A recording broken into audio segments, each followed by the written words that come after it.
Assalamualaikum and good day everyone. Today I would like to present about air transportation and its importance in connecting people and goods around the world. Air transportation refers to the movement of passengers and goods from one place to another using aircraft such as airplanes and helicopters. It is one of the fastest and most efficient modes of transportation, especially for long distance travel and international trade.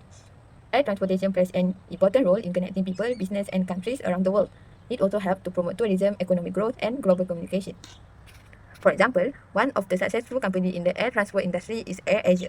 AirAsia is a well-known low-cost airline that provides affordable flight service across Asia and other countries. Next, let's look at the characteristics of air transportation. One of the main characteristics is high speed. Air transportation is known as the fastest mode of transport compared to road, rail and sea transport. It allows passengers and cargo to travel over long distance within a short period of time. This makes it very suitable for business travel, tourism and urgent deliveries. The second characteristic is high cost. Operating an airline requires a large amount of money. Airlines need to pay for aircraft maintenance, fuel, airport charges and safety system. As a result, air transportation is generally more expensive than other transportation modes. Next is high-value cargo sustainability. Air transportation is often used to transport valuable goods such as electronics, medicines and luxury products because it offers faster and safer delivery. At the same time, the aviation industry is introducing more environmentally friendly practice to reduce its impact on the environment. Another characteristic is long-distance capability.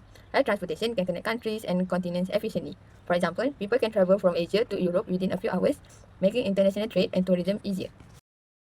Next, let's discuss the advantages and disadvantages of air transportation. The first advantage is fast delivery. Air transport allows goods and passengers to reach their destinations quickly, making it ideal for urgent situations. The second advantage is convenience and flexibility. Modern aircraft provide comfortable seating, in-flight service, and various flight schedules, making travel more convenient for passengers. Another advantage is accessibility. Air transportation can reach remote areas such as islands and mountainous regions that are difficult to access using other transportation modes. However, air transportation also has some disadvantages. The disadvantages is weather sensitivity. Flights may be delayed or cancelled due to bad weather conditions such as thunderstorm, heavy rain or strong winds. Another disadvantage is high cost, as airlines need to spend heavily on fuel, maintenance and safety requirements. Lastly, there is environmental impact. Aircraft consume large amount of fuel and produce carbon emissions which contribute to environmental pollution and climate change.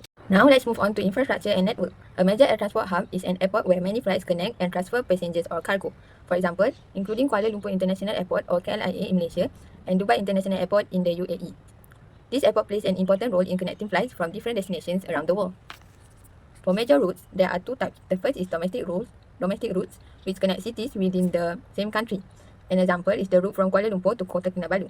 The second is international routes, which connect different countries such as Tokyo to Paris.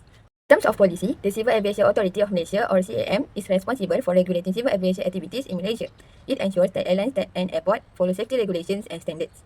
Another important organisation is the International Civil Aviation Organisation or ICAO. ICAO is an United Nations agency that establishes international aviation standards to ensure safety, security and efficiency in global air transportation.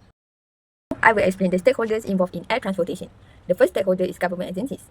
In Malaysia, the Ministry of Transport is responsible for creating policies, regulations and safety standards to ensure that air transportation operates safely and efficiently. The second stakeholder is transport operators. Airlines such as Air Asia manage flight operations, schedules and customer service. They are responsible for ensuring passengers have the safe and comfortable travel experience.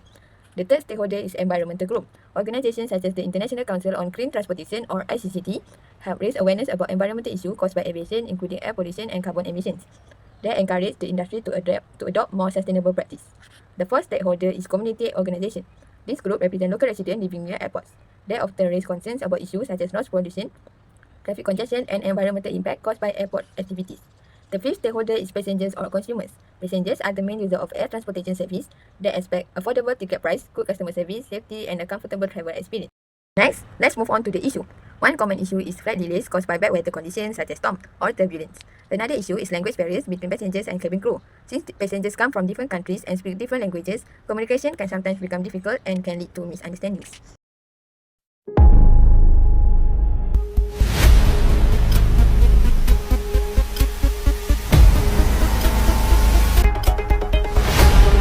A recent incident involving AirAsia highlighted the issue of language barriers in air transportation.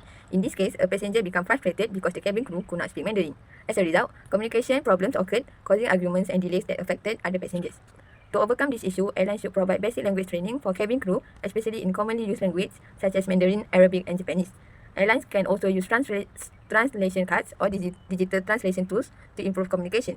In addition, passengers should communicate respectfully and understand that not all cabin crew can speak every language.